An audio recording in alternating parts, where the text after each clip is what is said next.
One of my favourite songs that I absolutely cherish, love and adore. I'm so proud of that song. And look, I guess I remember writing that particular song shortly after Mum had passed away. It was kind of like that was the next season for me. And that's where this song came from. It came out of really a season of uncertainty, really a season of transition for me. My brother and I were faced with some serious obstacles, some serious challenges regarding selling Mum's house, and I just remember wherever we turned, whichever direction we faced, whatever we did, we did the right thing, but unfortunately for us, something else happened that was well beyond our control and well beyond our influence. That was unavoidable, unfortunately, and it meant that we couldn't move when we were able to. And what that meant was, I had moved out of my rental property based on these arrangements that were made, and we had moved all of Mum's furniture out of her house into storage. We had to by this point. We were ready to move, and I found myself sort of in this awkward camping, house-sitting scenario where we were sort of waiting to be told, hey, you're now allowed to move, get your stuff and go. We had minimal supplies. We had toothpaste and we had, bread, milk and supplies for breakfast, and the clothes on our back in a small bag, so to speak. But this went on for, probably 4 or 5 weeks from memory. Mum had a nice deck out the back, and it was quite large, and it was very nice to sit out there on a summer's afternoon and just chill out.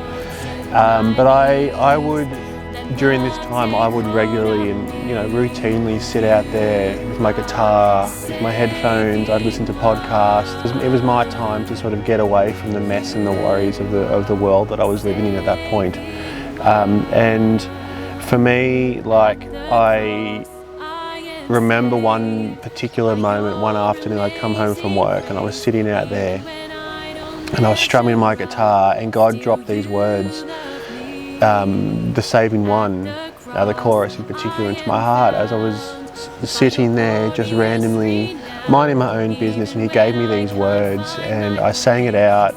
One thing led to another, and really the saving one was birthed out of a circumstance of uncertainty and absolute mess, to be perfectly honest. He gave me something that I could hang on to. Sometimes I've learnt during this season that God will allow certain things to happen that you don't plan on, but He ends up walking you through that same darkness for a reason and for a much greater purpose, much greater than I ever really realise at that particular time. When you're faced with something face to face, it's so difficult because you're blinded by that situation.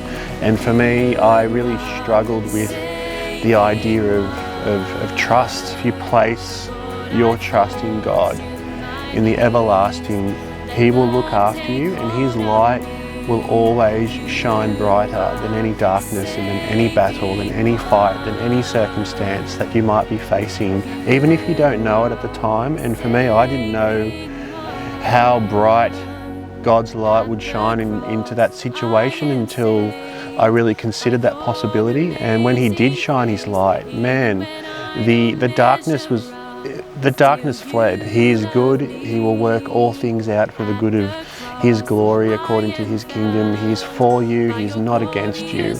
And I just pray, if you listen to the song, I just really hope that it blesses you in the same way that it really blessed me. At the cross I am saved by your amazing grace. Even when I don't measure up, still you love me. At the cross I am found by your